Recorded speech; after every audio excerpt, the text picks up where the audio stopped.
ایک بادشاہ نے اعلان کر رکھا تھا کہ جو اچھی بات کہے گا اس کو 400 دینار دیے جائیں گے۔ ایک دن بادشاہ رعایا کی دیکھ بھال کرنے نکلا۔ اس نے دیکھا ایک 90 سال کی بوڑھی عورت زیتون کے پودے لگا رہی ہے۔ بادشاہ نے کہا تم 5-10 سال میں مر جاؤ گی اور یہ درخت 20 سال بعد پھل دیں گے، تو اتنی مشقت کرنے کا کیا فائدہ؟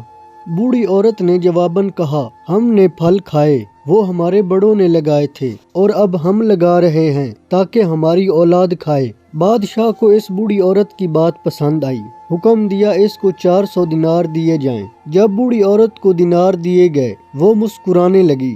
بادشاہ نے پوچھا کیوں مسکرا رہی ہو؟ بوڑھی عورت نے کہا کہ زیتون کے درختوں نے 20 سال بعد پھل دینے تھے، جبکہ مجھے میرا پھل ابھی مل گیا ہے۔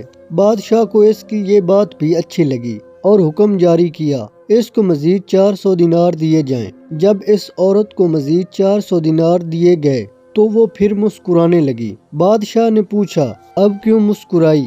بوڑھی عورت نے کہا زیتون کا درخت پورے سال میں صرف ایک بار پھل دیتا ہے، جبکہ میرے درخت نے 2 بار پھل دیے ہیں۔ بادشاہ نے پھر حکم دیا اس کو مزید 400 دینار دیے جائیں۔ یہ حکم دیتے ہی بادشاہ تیزی سے وہاں سے روانہ ہو گیا۔ وزیر نے کہا حضور آپ جلدی سے کیوں نکل آئے؟ بادشاہ نے کہا اگر میں مزید اس عورت کے پاس رہتا تو میرا سارا خزانہ خالی ہو جاتا، مگر عورت کی حکمت بری باتیں ختم نہ ہوتی۔